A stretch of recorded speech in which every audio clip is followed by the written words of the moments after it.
It all started one morning when I stepped onto my porch, coffee in hand, only to find an empty spot where my prized tomatoes had been just the day before. I stood frozen, staring dramatically at the vacant space, like a father mourning the disappearance of his favorite child. You might think that's an overreaction, but these weren't just tomatoes. They were my pride, my joy, and frankly, my only escape from the daily grind. Plus, gardening was cheaper than therapy. As I stood there processing my loss, I glanced suspiciously around the neighborhood. Peaceful suburbs, manicured lawns, and smiling neighbors suddenly felt sinister. Someone had dared trespass onto my property and snatched my perfect sun-ripened tomatoes, and I was going to find out who. I took a deep breath and reminded myself, this wasn't a high-stakes detective thriller. Yet. Perhaps it was a fluke, or a hungry squirrel with unusually sophisticated tastes. Still, the image of a raccoon enjoying an extravagant tomato feast at my expense was somehow comforting compared to the alternative.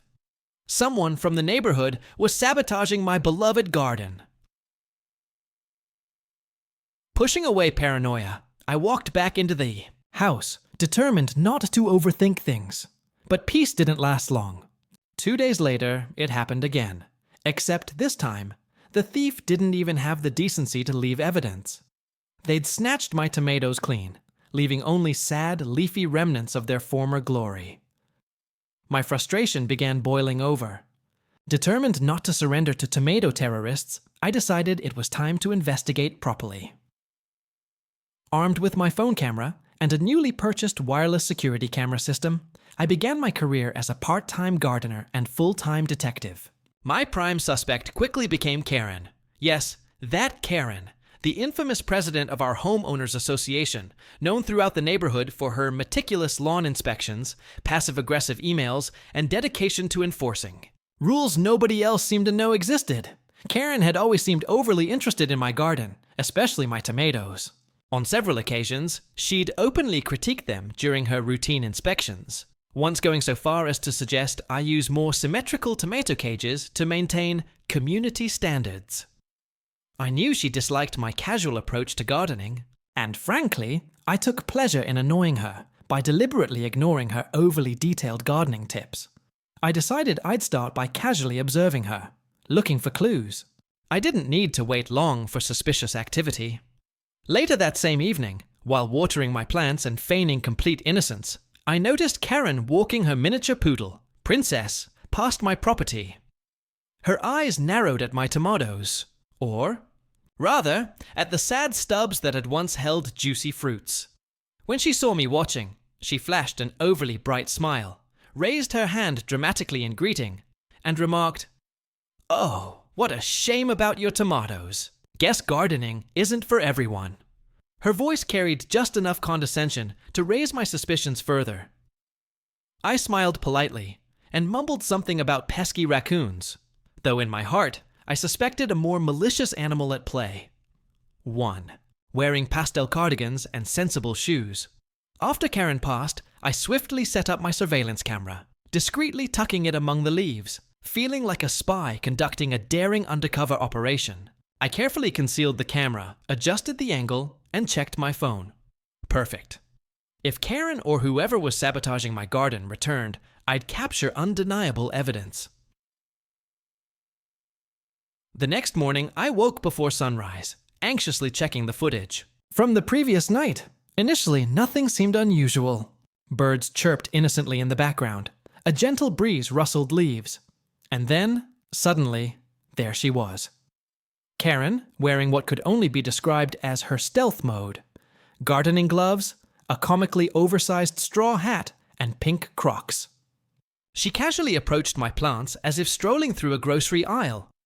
My jaw literally dropped as I watched her reach out, pick a perfectly ripe tomato, and tuck it confidently into a small bag at her side, glancing nervously around as if stealing a tomato was an international crime worthy of the FBI's most wanted list. I sat stunned, emotions swirling between rage, disbelief, and uncontrollable laughter. It felt utterly ridiculous, yet painfully personal.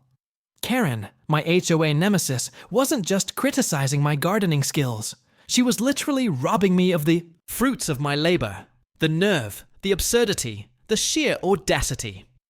Part of me wondered if she'd planned a neighborhood tomato salad party using stolen produce, perhaps served with a generous helping of hypocrisy. But after my initial amusement faded, determination quickly filled its place. This wasn't just petty theft. It was personal. Karen had crossed a line, and it was time for payback. But not ordinary payback. No, my revenge had to be as memorable as it was satisfying. That's when inspiration struck like lightning. Scrolling through my phone, I landed on a video titled Carolina Reaper Pepper Challenge. A grin slowly spread across my face as I watched grown adults cry hysterically, faces red and sweating uncontrollably from the heat. Yes, this was perfect. I would secretly plant Carolina Reapers, the hottest peppers on earth, disguised cleverly among my tomatoes. Karen's next theft would be her last. At least her last comfortable one. My frustration morphed into excitement as I imagined her confidently biting into a pepper, expecting juicy sweetness, but instead unleashing fiery chaos. Oh, how poetic justice could be.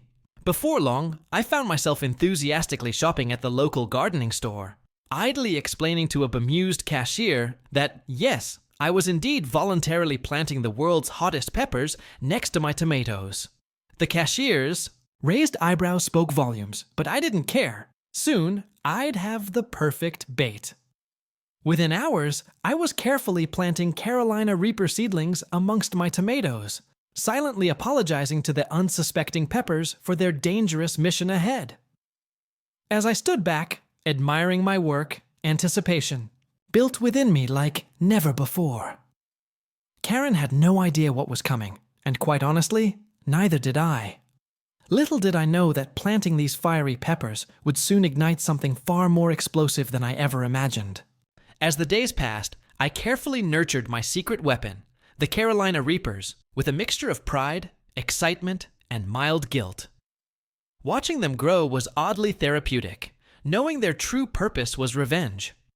My tomatoes had been harmless, peaceful, innocent victims of Karen's petty thefts. But these peppers? They were tiny devils, growing brighter and angrier with each passing day, as if eagerly preparing for battle.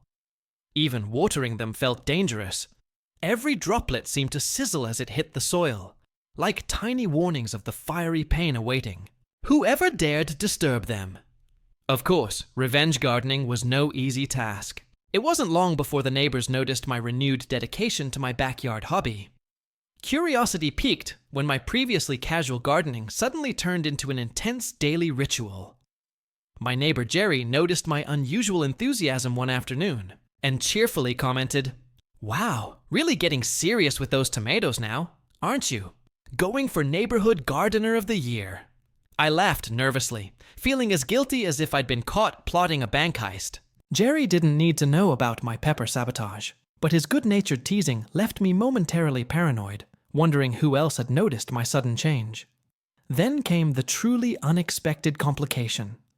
Karen herself decided to pay another visit. It happened just as I finished covering up the peppers with carefully placed leaves, masking them to blend naturally with the tomatoes. I barely had time to admire my camouflage work before Karen's voice cut sharply through the quiet afternoon air. "Interesting choice of fertilizer," she announced, peering skeptically over the fence with her eyes narrowed suspiciously. Her miniature poodle, Princess, wore an expression equally judgmental. I turned around slowly, a forced smile plastered on my face, heart racing like I'd been caught red-handed committing a crime. Which, technically, I hadn't, but still. "Just experimenting a bit," I responded casually, hoping my voice didn't betray the frantic thoughts racing through my mind.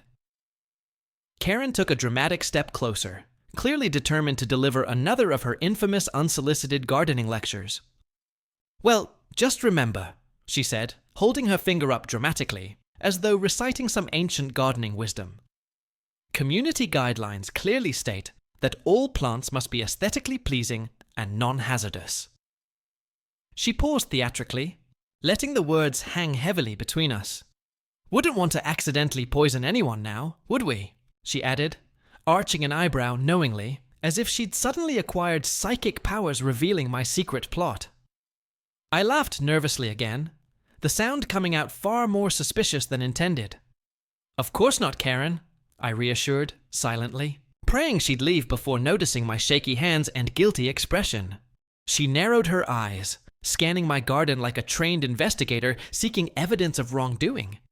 But after a tense moment, she finally retreated, leaving behind only the lingering scent of lavender perfume and passive aggression. After Karen's nerve-wracking visit, I decided it was time to accelerate my plans. I obsessively monitored my pepper's growth over the following days, practically counting every new leaf and pepper pod. When the reapers finally ripened, vibrant red and bursting with deadly heat, my excitement hit fever pitch.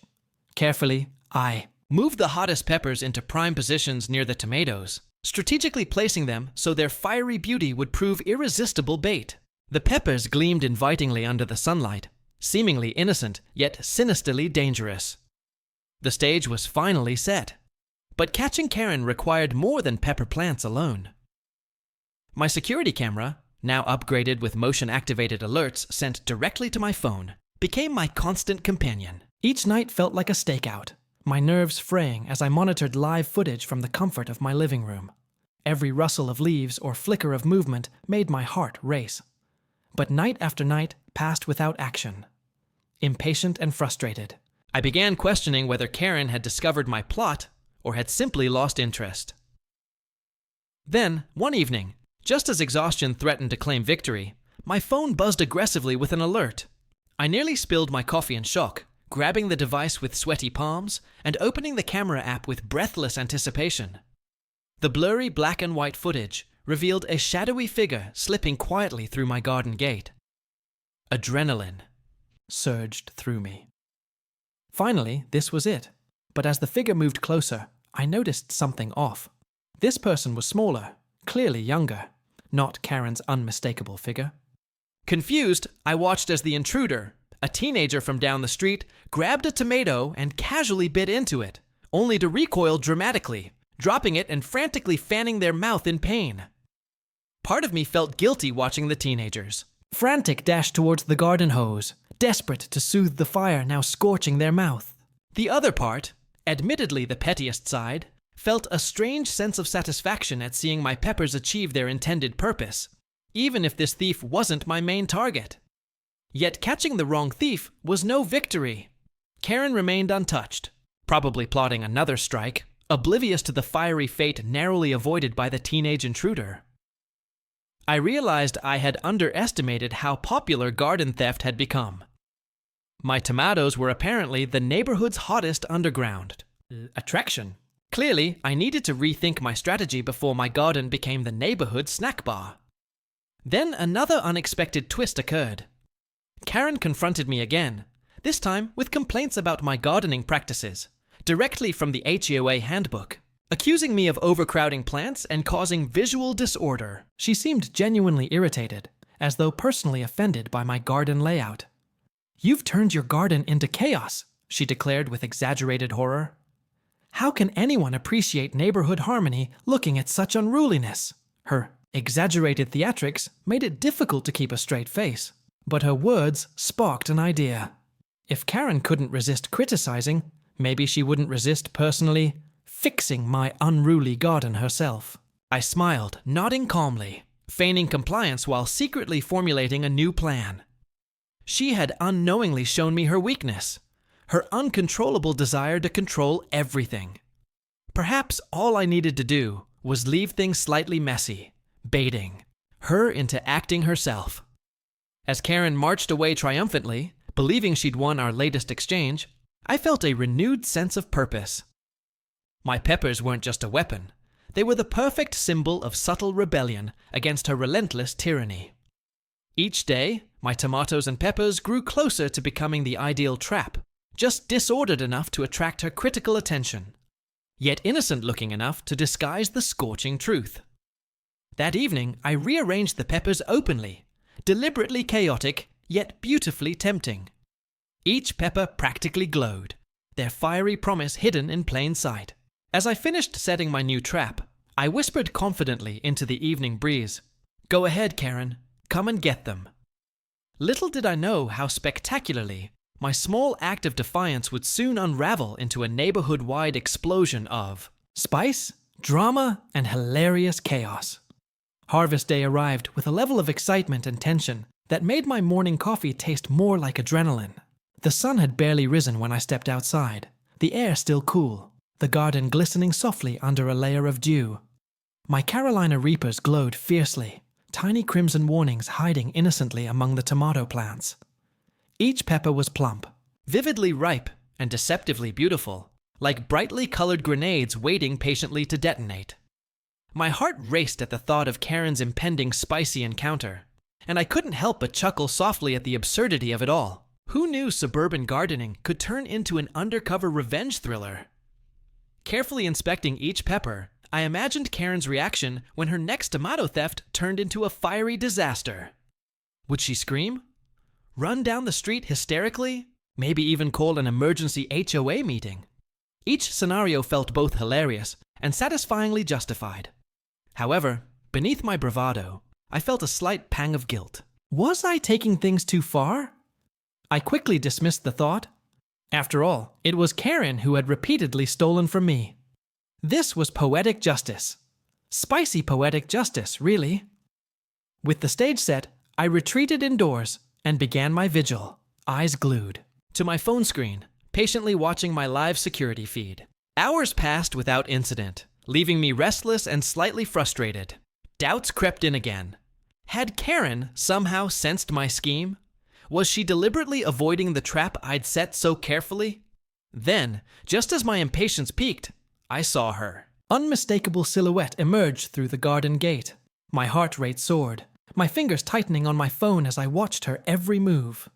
Karen moved with exaggerated caution, looking around nervously, glancing toward my house repeatedly. She was hilariously dressed like a cartoon burglar, complete with oversized sunglasses and gardening gloves pulled up dramatically over her elbows. She crept toward my tomato plants with absurd stealth, as if fearing someone would leap from the bushes and shout, "Gotcha!" Yet here I was, safely hidden behind my curtains, phone in hand, capturing every amusingly incriminating moment.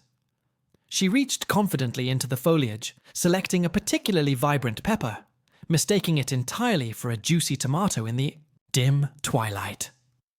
My breath caught as she lifted it slowly, examining it briefly before casually biting directly into the pepper, her smug expression suggesting triumph at another successful theft. The reaction was instantaneous and spectacularly theatrical. Her eyes widened dramatically as she froze mid-bite, mouth slowly opening in shock. I leaned closer to the screen, completely mesmerized as Karen's confident demeanor vanished instantly, replaced by wide-eyed panic. What followed was absolute chaos. Karen let out a shriek loud enough to wake half the neighborhood, frantically fanning her mouth with exaggerated desperation. She stumbled blindly, clawing at the garden hose, managing only to spray water wildly into her own face and eyes. Her screams intensified, blending hilariously with the frantic sounds of water spraying everywhere but into her mouth. In a moment of pure comedic justice, her oversized gardening hat fell into the muddy flower bed as she flailed dramatically, losing all composure. Unable to hold back, I burst into laughter behind my window, feeling a mixture of sympathy and triumphant satisfaction. This was far better and far more hilarious than I ever imagined. Karen staggered blindly toward the street, pepper-induced tears streaming down her flushed cheeks, yelling something incoherent about poison tomatoes. Her miniature crime spree had ended spectacularly, yet tragically. She ran directly into Mr. Johnson, the elderly neighbor who had innocently stepped outside to see what all the commotion was about. In her pepper-induced frenzy, Karen grabbed poor Mr. Johnson's freshly delivered newspaper from his hands, fannings, her burning tongue like it was a fire extinguisher, which only seemed to worsen her predicament. Mr. Johnson watched helplessly, utterly confused by the strange scene unfolding on his quiet street. Moments later, Karen sprinted down the sidewalk, eyes and mouth flaming with regret, screaming dramatically about betrayal, sabotage, and threats of legal action. By the time she disappeared from my view, I was laughing uncontrollably, genuinely stunned by the comedic spectacle that had just occurred. But beneath my satisfaction, unease stirred. I knew Karen wouldn't let this embarrassment go unanswered. She'd likely strike back with all the petty fury her HOA powers could muster. Yet, despite knowing the inevitable consequences, I couldn't deny the sheer joy I felt at finally seeing justice delivered. Spicy justice. That evening, I rewatched the hilarious footage repeatedly, marveling at Karen's dramatic performance, appreciating every comedic detail. I debated sharing it anonymously online, imagining it going viral, earning Karen legendary internet fame. But ultimately, I decided against it, at least for now. Revenge was sweet, but public humiliation might escalate things too far, or perhaps not far enough. I wasn't entirely sure yet. Still, as I lay in bed, trying and failing to suppress fits of laughter, my phone suddenly buzzed. A notification appeared, an email from the HOA, titled ominously, "Urgent Garden Incident." My stomach dropped, humor instantly replaced by dread. Opening the email, I found a formally worded notice, clearly dictated by Karen, accusing me of maintaining hazardous gardening practices and threatening legal action unless immediate steps were taken to restore community safety standards. I laughed bitterly at the irony. Karen was weaponizing HOA rules against me after stealing my tomatoes in the first place. This new twist complicated things significantly. It wasn't just a silly neighborhood dispute anymore. It was turning into an absurd legal drama. Karen, ever persistent, refused to accept defeat, instead escalating the conflict further. Determined not to let Karen control the narrative, I carefully prepared a counter-response, including the video as evidence clearly showcasing Karen's own illegal tomato theft. Still, I knew things had escalated beyond tomatoes and peppers. Karen's pride was wounded, and she wouldn't retreat easily. As I sent the email, I wondered anxiously about the storm I'd just unleashed. What began as a simple gardening rivalry had spiraled quickly into something far larger, something neither of us fully controlled. That night, sleep eluded me, my mind swirling with possibilities of what awaited next. The once innocent garden. Dispute had erupted into a full-scale neighborhood drama, peppered with humor, spice, and revenge. I knew one thing for sure. The coming days would be far hotter than I'd ever imagined. The aftermath of Karen's spicy encounter spread through the neighborhood faster than gossip at a PTA meeting. By morning, whispers and laughter filled every sidewalk and driveway, and neighbors exchanged knowing glances over coffee mugs and watering cans. Karen had inadvertently become a legend, part tragic victim, part comedic villain. Even those who, had previously supported her strict HOA policies were finding amusement in the image of Karen running blindly through sprinklers, screaming dramatically about poisoned tomatoes. Yet beneath the laughter lay tension. When I stepped outside, the once friendly neighborhood felt oddly polarized. On one side, neighbors who'd secretly resented Karen's authoritarian rule offered covert thumbs up or approving nods. On the other, some shot disapproving stares, clearly loyalists upset at what they saw as an unjustified attack on their beloved HOA leader. Jerry, my usually neutral neighbor, stopped me on the sidewalk, looking amused yet concerned. "You know she's not going to let this go easily, right?" he whispered conspiratorially. I sighed deeply, already aware that Karen's revenge was imminent and likely severe. Sure enough, less than 24 hours after the incident, an official HOA letter landed ominously on my doorstep. I stared at the thick envelope like it was an unexploded bomb, hesitating before finally opening it. The language was aggressively formal and full of ominous legal jargon, accusing me of deliberately cultivating hazardous plants in violation of community safety guidelines. The letter demanded my immediate appearance at an HOA hearing, scheduled just 2 days away, ominously titled, "Review of Garden Safety and Neighborhood Standards." Feeling both irritated and slightly nervous, I recognized Karen's revenge strategy, weaponizing HOA regulations.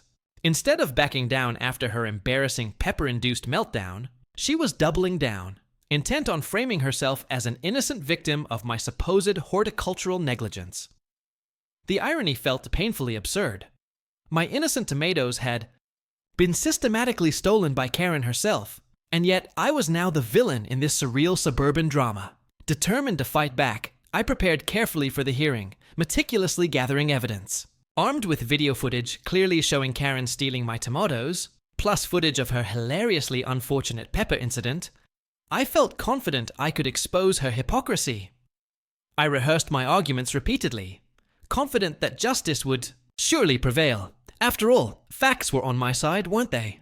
When the evening of the hearing arrived, I walked into the community center brimming with cautious optimism, only to immediately sense tension thicker than stale cafeteria coffee. Karen sat at a long table, wearing oversized dark sunglasses indoors, clearly still suffering from her pepper ordeal, but dramatically exaggerating her victimhood. Flanked by loyal HOA board members, she watched my every move, radiating smug confidence despite her obvious discomfort. The meeting began promptly, and Karen launched immediately into an emotional, dramatic testimony filled with exaggerated accusations. Her voice trembled theatrically as she described the pepper as a dangerous weapon disguised as a tomato, dramatically claiming she'd suffered emotional trauma, physical injury, and permanent distrust of all gardening activities. She paused repeatedly for dramatic effect, dabbing at imaginary tears with tissues, ensuring everyone present fully appreciated her suffering. I suppressed the urge to roll my eyes, instead calmly awaiting my turn to speak. When finally invited to respond, I stood and confidently presented my case, explaining my innocent tomato-growing hobby that had been repeatedly sabotaged by Karen's petty thefts. I carefully described the escalation, even showing the camera footage as undeniable proof of Karen's repeated criminal activities. As the footage played, murmurs rippled through the audience. Some neighbors gasped dramatically, others stifled. Laughter at Karen's visibly uncomfortable reaction to watching her own spicy downfall replayed on a big screen. Just as I expected victory, Karen dramatically interrupted, her voice rising sharply, claiming my footage had been doctored and manipulated to frame her unfairly. Her bold accusations stunned everyone, including me, turning an already heated meeting into a chaotic shouting match. Soon, neighbors who'd remained quiet began passionately taking sides, arguments breaking out across the community center. Accusations and counter-accusations filled the air, rapidly escalating into an absurd spectacle, transforming our quiet suburban meeting into something resembling a chaotic courtroom drama. But the biggest shock was yet to come. Karen, with a flourish worthy of a daytime soap opera, pulled from her oversized purse another envelope, triumphantly declaring she had official testimony from a horticultural expert, claiming that my peppers were not only hazardous, but potentially illegal under local agricultural regulations. Gasps echoed through the room as she dramatically waved the envelope, demanding immediate disciplinary action against me. Her supporters applauded enthusiastically, clearly believing victory was finally within Karen's grasp. My heart sank, panic rising rapidly. This was unexpected and serious, potentially transforming my simple act of revenge into genuine legal trouble. How had Karen escalated something so trivial into a legitimate threat against me?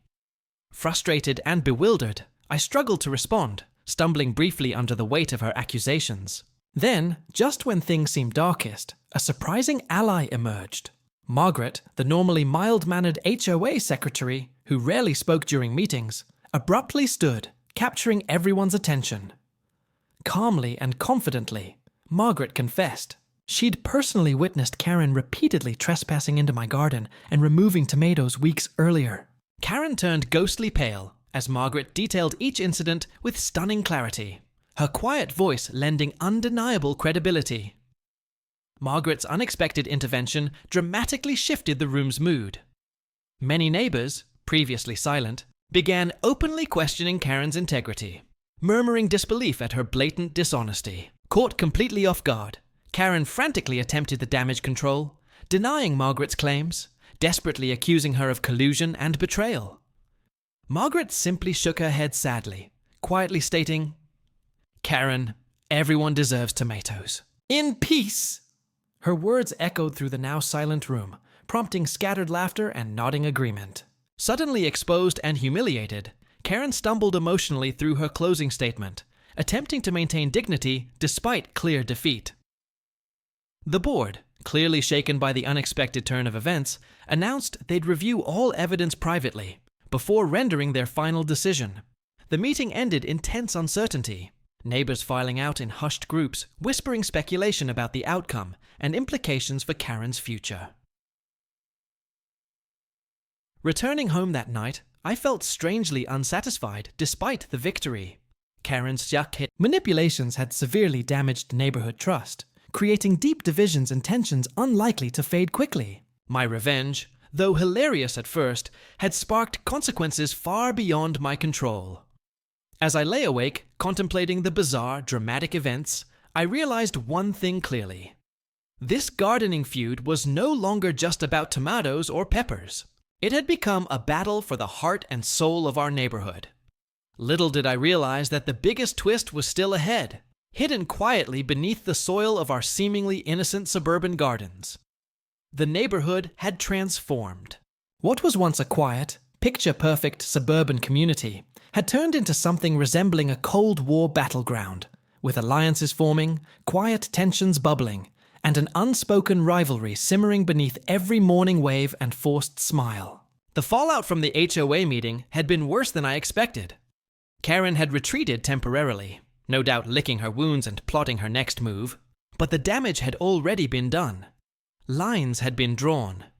There were those who sided with her, believing that my peppers had been a deliberate act of neighborhood terrorism, and those who stood by me, amused yet supportive of my fight against Karen's reign of suburban tyranny. The strangest and most unexpected outcome was the neighborhood's sudden collective interest in gardening. Almost overnight, yards that had once been barren were now sporting vegetable patches, raised beds, and carefully cultivated flower gardens.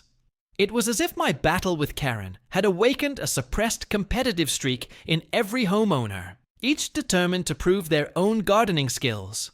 Jerry, who once barely mowed his lawn, had set up a full greenhouse in his backyard, complete with irrigation and exotic plant species. The Wilsons, an elderly couple who previously only grew decorative shrubs, were now deep into tomato farming, their front yard lined with neat rows of meticulously labeled plants. Even Margaret, the surprise hero of the HOA meeting, had started, growing chili peppers, proudly displaying them in her window boxes like a collection of miniature trophies.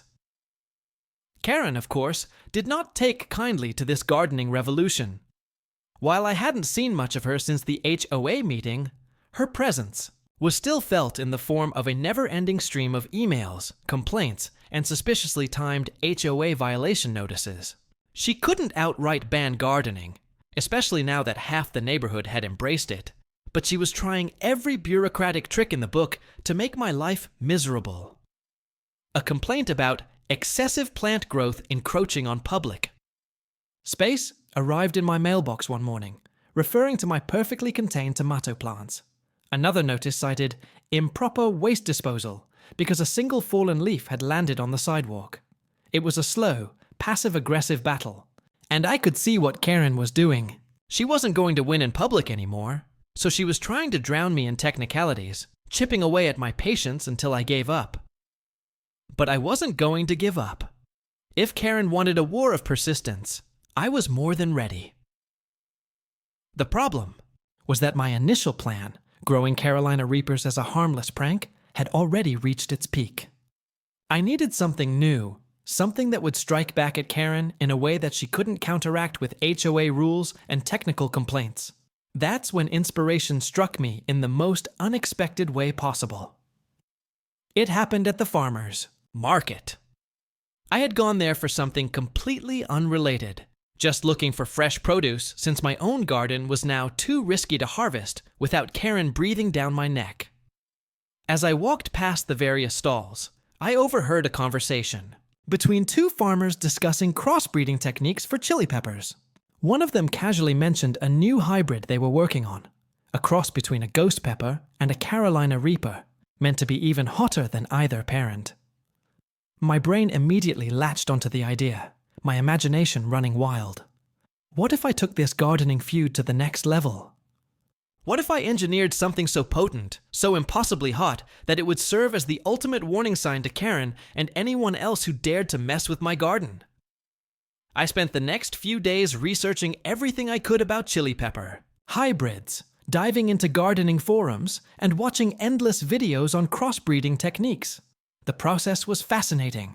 A blend of science and patience, requiring careful hand pollination and weeks of monitoring. It wasn't something that could be done overnight, but the idea alone filled me with newfound determination. This wasn't just about revenge anymore. This was about creating something legendary, a pepper so fierce that it would earn a place in history. Of course, getting my hands on the right plants was a challenge. Ordering Carolina Reaper and ghost pepper seeds was easy enough, but I needed a controlled environment to grow them without Karen's interference. That's when Jerry unexpectedly came to my aid. One afternoon, while I was inspecting my garden for any new signs of sabotage, he strolled over, hands in his pockets, looking unusually serious. "I know what Karen's been doing," he said bluntly, "and I think it's time we hit back harder." I raised an eyebrow, waiting for him to elaborate. He grinned mischievously before revealing his grand offer. He had an old tool shed in his backyard, mostly abandoned, that could easily be converted into a mini greenhouse. He offered it to me, no questions asked, as a safe zone to grow my ultimate pepper hybrid, away from Karen's prying eyes. I was stunned. Jerry had always been more of an observer in our neighborhood dramas, but now he was stepping in as an active participant. It seemed that even he had grown tired of Karen's antics. We got to work immediately, clearing out the shed, setting up grow lights, and ensuring that the conditions were perfect for what I was about to cultivate. The secrecy of it all made it even more thrilling. While Karen was busy bombarding me with HOA nonsense, she had no idea that just 2 houses down, the next phase of my plan was already in motion. Over the next few weeks, I carefully nurtured my hybrid peppers, watching as the seedlings took root, their small, unassuming leaves hiding the sheer potential they held. The best part? Karen had absolutely no idea what was coming. She was still focused on trying to regulate my existing garden, unaware that I had taken the battle underground. Literally. Each day, I saw her watching my yard, hoping to find something to report, while all the real action was happening right under her nose. The neighborhood, meanwhile, was thriving with its newfound love for gardening, adding yet another layer of irony to the situation. Karen had started this war trying to enforce gardening perfection, and instead, she had inadvertently turned the entire community into plant-obsessed rebels. As my hybrid peppers continued to grow, I realized that this feud had become bigger than just me and Karen. It had sparked something in the neighborhood, a defiance against the arbitrary rules that had controlled everyone for so long. People were questioning the HOA more, pushing back against Karen's authority, and openly supporting me in ways I hadn't anticipated. The next HOA meeting, set to take place in just a few days, was shaping up to be another showdown. Except, this time, I wasn't just fighting for my tomatoes or my peppers. I was fighting for every neighbor who had ever been fined for a mailbox that was the wrong shade of beige. For every homeowner who had received a citation for leaving their trash can out 5 minutes too long. This had become something bigger than I ever intended, and Karen, in all her scheming, still had no clue what was about to hit her. The night before the next HOA meeting, I stood in Jerry's shed, staring at the hybrid peppers that had taken over the space like a tiny, vibrant army of rebellion. They were unlike anything I'd ever grown. Small but fierce, their deep red and orange colors practically glowing under the artificial grow lights. They looked innocent, but I knew better. These peppers were time bombs. A single bite would bring an explosion of heat so intense it would make the Carolina Reaper seem like a bell pepper in comparison. It was both thrilling and slightly terrifying to know I had successfully cultivated something so powerful.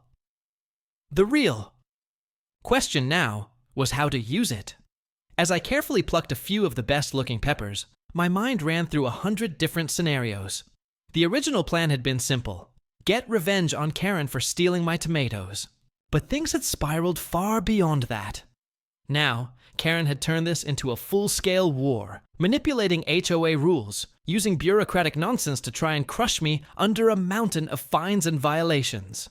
I was no longer just fighting for my garden, I was fighting for every person in the neighborhood who had ever been bullied by her ridiculous enforcement of HOA policies. And if I was going to win, I needed to make a statement so bold, so undeniable, that Karen would have no choice but to back down.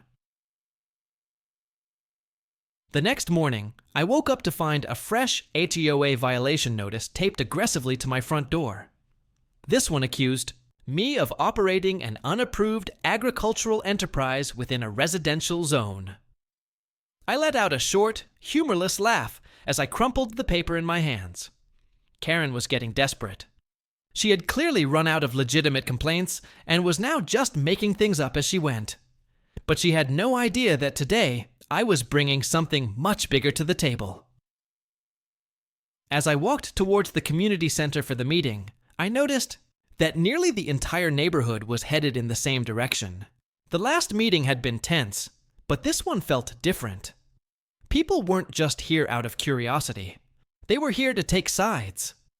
Some murmured in hushed voices about Karen's latest antics, while others whispered excitedly about my hybrid peppers, which had somehow become the stuff of neighborhood legend. Even those who had remained neutral up until now seemed to realize that tonight's meeting would be decisive. Inside, the air was thick with anticipation. Karen sat at the front of the room, her sunglasses perched dramatically on her nose, as if she was still recovering from the trauma of her last pepper incident. She wore her usual pastel cardigan, but her body language betrayed her unease. Despite her attempts to maintain an air of authority, she knew she had lost control of the neighborhood, and for someone like Karen, that was worse than any pepper-induced suffering. The meeting started. With the usual formalities, HOA board members droning on about finances and community updates, but everyone knew why they were really there. Finally, Karen cleared her throat and launched into her latest complaint, her voice dripping with forced concern. "It has come to my attention," she began, "that certain individuals in our community have been engaging in hazardous gardening practices, endangering not only themselves but also their neighbors. I believe it is our duty as responsible homeowners to ensure that our community remains safe and free from such reckless behavior." The room erupted in murmurs, some supportive, others skeptical. I leaned back in my chair, arms crossed, waiting for the inevitable. Karen turned toward me with an exaggerated sigh, as if addressing a particularly unruly child. "Mr. Thompson," she continued, using my last name like a disappointed teacher, "your insistence on growing excessively spicy, potentially harmful crops poses a serious risk. Just last week, an unsuspecting teenager was..." She paused for dramatic effect. "Poisoned by your produce." I nearly laughed. The teenager she was referring to had stolen from my garden and learned a hard lesson in not taking things that didn't belong to him. The fact that Karen was trying to spin that into a crime on my part was both ridiculous and predictable. Reply forward add reaction.